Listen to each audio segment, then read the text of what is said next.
So today we'll have a look at the CFP Two Zone Conventional Fire Alarm Panel. So this is part code CFP 702-4, which is the Two Zone EN54 CFP panel. So we'll just do a quick unbox and see what you actually get here in the packet. So there's an outer leaf and an inner leaf, and then the panel sits inside that. So we can move that out of the way.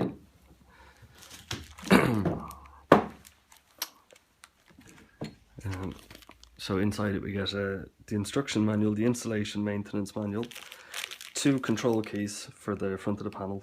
If you don't want to use the control keys, you can also operate this panel using the codes. So inside here we get the key for opening the panel, a little instruction booklet, the installation maintenance manual, and also we have the user manual and logbook, which is useful. You know, you can pass that on to the client when you're finished installing the job.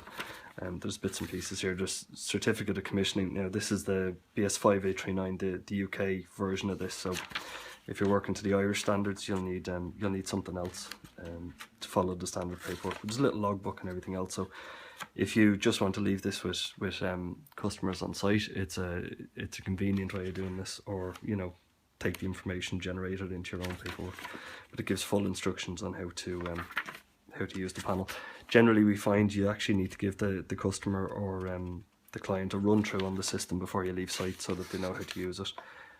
But it's all there. It's all pretty clear on that. It's a fairly detailed installation and maintenance manual. Full technical spec on the back page with there in terms of your number of detection circuits and power supply outputs and the usual kind of bits and pieces you need. Details of the end of line resistors and the capacitance for the end of lines for the sounders and that kind of stuff. So full detailed manual there on how to set up the different zones and coincidence and all the other bits and pieces you might need. But today we'll just have a quick look inside the panel. So you get your Allen key with it here to open it. It's just these 2 screws.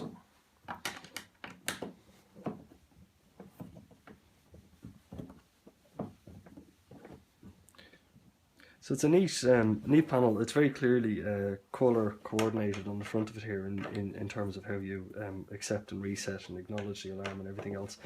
And everyone on the panel, I always liked this. It was always a nice feature that CTEC had actually put the details of how to set and reset an alarm or deal with a fault or an activation on the front of the panel. So you're not necessarily relying on somebody leaving you a full set of operating instructions next to the wall when they're done. So it's there and it's all useful information. So we've one screw out. So this is a brand new panel out of our store, so the screws haven't been out of this one yet, so they're a little bit harder to open than they normally might be. So this just clips off. There's just 3 clips at the top there that you can see that slot into here. So that's how you lever the panel on and off. Inside the panel we get the capacitors for the end of line for the detection circuits and the end of line resistors for your bell circuits. So if we just take a quick closer look at this, we have on here we have our zone 1 and zone 2. So you wire them out to your field devices, full details in the manual there. And you have 4 sounder circuits, which is a really nice feature if you're trying to divide up a building or for fault finding, or it just suits your circuit runs. Generally a little bit more advantageous on the 4 zones where you might actually have split a building into 4 individual zones, but it's there. It's a nice feature. Outputs, we've a 24 volt ancillary output, and we obviously have remote monitoring resets. We've a number of AUX relays, normally open, normally closed. The same with the fault, so if you're dialing out digidialers to monitored centres, that type of thing, you have all of that information there for you if you need it. So this we still have, even when we have the front cover off it, again it's a nice feature here. If you're commissioning or working on one of these systems, you can actually see all the buttons while you're inside it here, so you can do your accept and reset and all of that just with the cover off, because Sometimes it can be a little bit irritating if all the information is on the front cover. Once you've taken the cover off, it gets a little bit more difficult to see what you're doing, but it's here and it's all labelled throughout all of it. So in at the back here, buried underneath this board, if you ever need to get at the power supply, it's in at the back here, and these screws just come off and then unclip, so it's very easy to access this. So generally you'll find there's indications here kind of pre-dimpled for maybe drilling out for your cable access. We find that some panel manufacturers are now starting to move away from the knockout entry part of this, that it's easier to just drill them out when you need them in the exact location for your cable entry. So that's a nice move forwards here. So generally that's what it looks like inside one of these. You have your connections, your terminations, plenty of space in here.